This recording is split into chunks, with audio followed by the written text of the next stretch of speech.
महोदय, मैं लॉ अयस्क लोडिंग अनलोडिंग और प्रदूषण पर्यावरण नियमों के बारे में माननीय मंत्री महोदय से जानकारी चाही थी।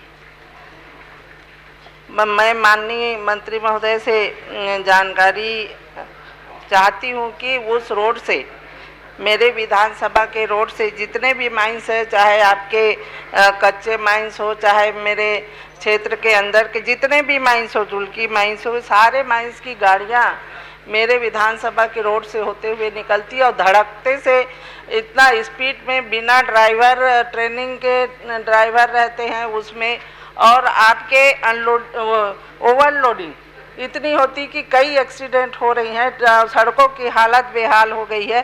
तो माननीय मंत्री महोदय से मैं जानकारी चाहूँगी कि महामाया और कच्चे रोड के चौक में जो एक्सीडेंट हुई थी, तो उस एक्सीडेंट में अभी तक उनका कोई कार्रवाई भी नहीं हुआ है, और कितने ओवरलोड ट्रकों के ऊपर कार्रवाई किया गया है, माननीय मंत्री महोदय से जानकारी चाहूँ।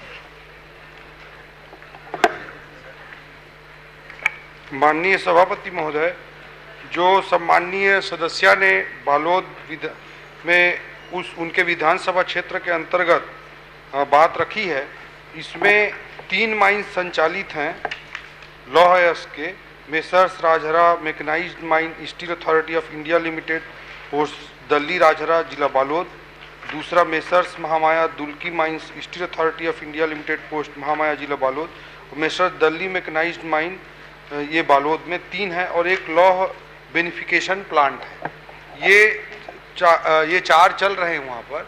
और जो डंपिंग होता है, जिसको लेकर के ट्रक चलते हैं, वो डंपिंग के एसओपी फ्लाई एश की तरह। एक मिनट, आप जी के ऊपर आपने कार्रवाई ये पूछ रही हैं कितने ओवरलोडिंग ट्रकों के ऊपर कार्रवाई किए हैं? जी, बिना लाइसेंस के चला रहे हैं, कुछ किए हैं क्या? उसके बारे में बता दीजिए। उसके सभापति, समय भी कम। सभापति महोदय, जो ओवरलोड गाड़ियां रहती हैं, उस पर कार्रवाई करने का काम ट्रांसपोर्ट डिपार्टमेंट के माध्यम से किया जाता है। पर्यावरण विभाग ओवरलोडिंग पर कार्रवाई नहीं करता है। मैं उसको ट्रांसपोर्ट डिपार्टमेंट से ओवरलोडिंग पे जितने कार्रवाई हुए हैं उन सारी जानकारी माननीय सदस्य को उपलब्ध करा दें।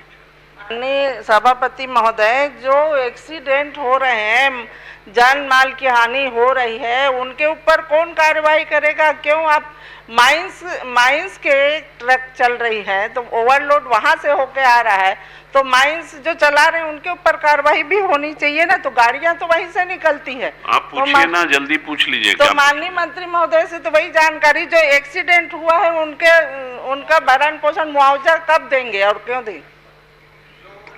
जो एक्सीडेंट की स्थितियां हैं, जो भी हुआ है घटना पिछले 5-7 सालों का दिखवा लूंगा, मैं सदस्य महोदया से ले भी लूंगा किस एक्सीडेंट की विशेष बात कर रहे हैं। उसमें जो नियम कानून के तहत जो भी उपलब्ध कराना है उसको निश्चित रूप से उपलब्ध कराया जाएगा। और पिछले सालों में कितनी कार्रवाइयाँ हुई हैं और अभी जो कार्रवाई हो रही है उनको भी उपलब्ध कराया जाएगा। और सम्मानीय सदस्य को ओवरलोडिंग पे जो भी विषय है उसको बता दें, तो ट्रांसपोर्ट डिपार्टमेंट के माध्यम से आगे भी कार्रवाई करेंगे। माननीय सभापति महोदय, ड्राइवरों की ट्रेनिंग की भी व्यवस्था हो, बिना ट्रेनिंग के ड्राइवर उस गाड़ी में नहीं जाना चाहिए, भारी गाड़ियां। प्रश्नकाल समाप्त।